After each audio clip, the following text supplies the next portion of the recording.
இந்த அடிக்கிற வெயில் காலத்துக்கு கேழ்வரகு கூழ், கேப்பை கூழ், அது காலை வேளையில் சாப்பிட்றதுக்கு ரொம்ப நல்லது. பசியும் அடங்கியிருக்கும், உடம்பும் குளிர்ச்சியாக இருக்கும். இது எப்படி பண்ணணும் அப்படின்னாக்கா, ஒரு ஆழாக்கு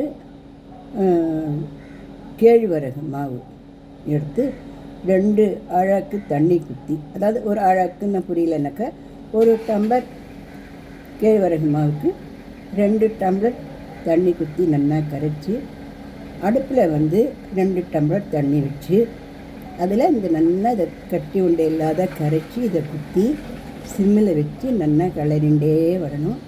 அது அப்படியே உருண்டுண்டு வரும்.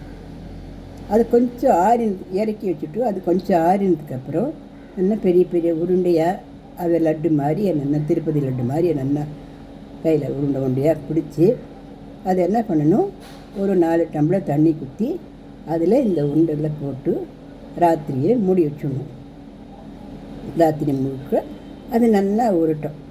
பார்த்தாலே ஏதாவது என்ன பண்ணணும், அந்த தண்ணியோடையே அந்த உருண்டைகளெல்லாம் போட்டு நல்லா ஒழுமூனா நல்லா கரைச்சி, கட்டி உருண்டை இல்லாத நல்லா கரைச்சிட்டு, அதுக்கப்புறம் அதில் நல்லா 1 கப்பு 1.5 கப்பு புளிப்பில்லாத தயிர் ஊற்றி, திட்டமாக உப்பு போட்டு, ஒரு 8 பச்சை மிளகா, ஒரு 10-15 குட்டி வெங்காயங்களை உரித்து போட்டு, கொத்தமல்லிகளை அது மேலே நல்லா தூவி பொடி பொடியாக தூவி, அதை நல்லா கையால் நல்லா கரைச்சிட்டா கரண்டியாக இருக்கும் அந்த கூழ்.